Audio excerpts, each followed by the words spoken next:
பெஹல்காம் தாக்குதல் விவகாரத்தில் மத்திய அரசை விசிக தலைவர் திருமாவளவன் குற்றஞ்சாட்டிய நிலையில் அவரை தமிழ்நாடு பாஜக தலைவர் நயினார் நாகேந்திரன் விமர்சித்துள்ளார். 1,80,000 இராணுவ துருப்புகளை அங்கிருந்து வெளியேற்றியிருக்கிறார்கள் அல்லது வேலையிலிருந்து வெளியேற்றியிருக்கிறார்கள் என்று மேஜர் ஜெனரல் ஒருவரே குறிப்பிட்டு சொல்லியிருக்கிறார். அதற்கு என்ன இவர்கள் பதில் சொல்லப் போகிறார்கள்? ஏன் அங்கிருந்து அவர்களை வெளியேற்ற வேண்டும்? எதற்காக அந்த ஆட்குறைப்பை அவர்கள் செய்ய வேண்டும்? இந்த கேள்விகள் எல்லாம் எழுகிறது. பாதுகாப்பு மற்றும் உளவுத்துறை நடவடிக்கைகள்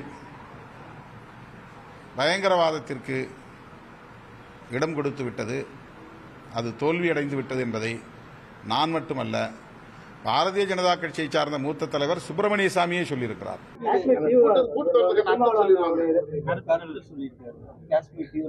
அதாவது முதல்ல எல்லாருக்கும், உங்களுக்கும் எனக்கும் நாட்டுப்பற்றுங்கிறது வேணும், தேசப்பற்று தேச உணர்வுங்கிறது வேணும். அதை புரிந்து கொண்டு எல்லா தலைவர்களும் நாட்டின் நன்மை கருதி அது மாதிரி கருத்துக்களை பேசணும். டிவியில் வரணுங்கிறதுக்காக எந்த கருத்துக்களை யாரும் பேசினா வந்து இந்த விவகாரத்தை பொறுத்த வரைக்கும் அனைத்து கட்சியுமே வந்து இன்னைக்கு தெலுங்கானா முதலமைச்சர் பேசியிருக்காரு பார்த்தீங்களா? என்ன சொல்லியிருக்காரு அவர்? பாகிஸ்தான் துண்டாடப்பட வேண்டும், பாரதம் மோடிக்கு முழு ஆதரவு கொடுப்போம்னு யார்? ரேவந்த் ரெட்டி சொல்லியிருக்காரு. எந்த கட்சியை சேர்ந்த சொல்லுங்க பார்க்கலாம். எந்த கட்சி? காங்கிரஸ் கட்சியை சேர்ந்த ஒருத்தர் வந்து நமது தேச உணர்வுக்காக பாடுகிறார்.